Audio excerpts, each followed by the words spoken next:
മാന്നാമംഗലത്ത് വെള്ളക്കാരിത്തടത്ത് കിണറ്റിൽ വീണ കാട്ടാന ചരിഞ്ഞു.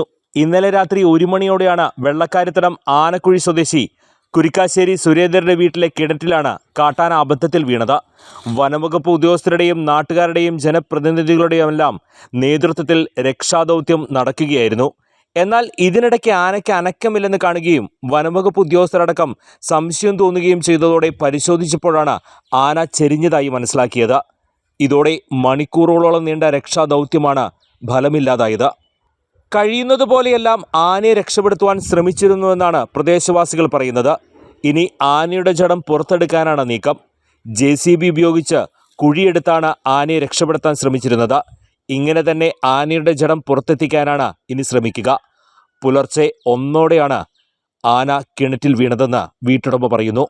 പ്രദേശത്ത് ആനശല്യം രൂക്ഷമാണെന്നും സുരേന്ദ്രൻ പറയുന്നു. വീട്ടുകാർ ഉപയോഗിക്കുന്ന കിണർ തന്നെയാണിത്. അല്പം ആഴമുള്ള കിണറാണ്.